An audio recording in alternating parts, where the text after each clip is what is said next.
Kar yağmış bugün.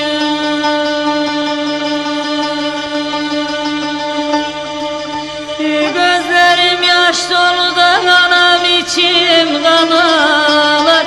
İçimde bir hüzün de var bugün, bugün var bugün, bugün.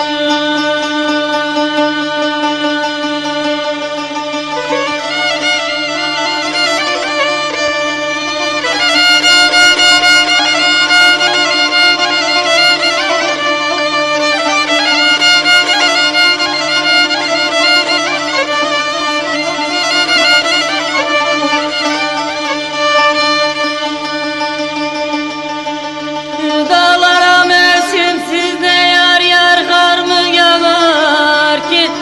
Şafak sökmeyince de gün mü doğar ki?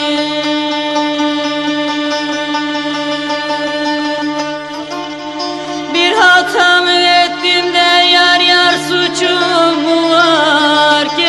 Bana küskün durur da yar bugün, bugün yar bugün, bugün.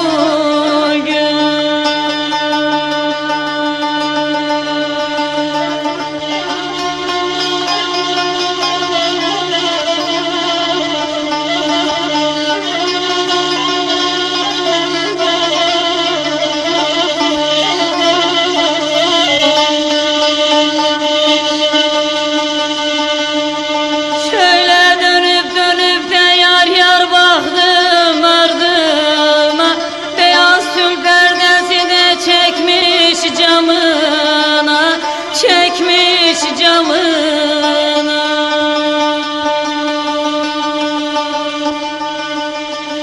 O yar küsmüş de bana konuşmaz ama gül yüzünü görsem de kar bugün, bugün kar bugün, bugün.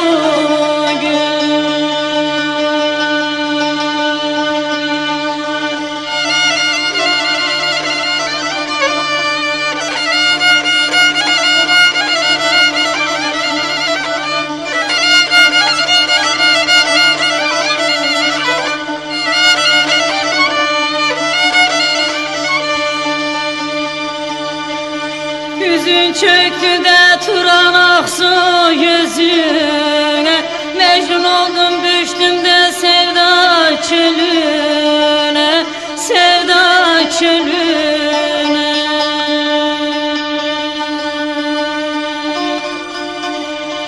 Gönlümdeki sevinçte döndü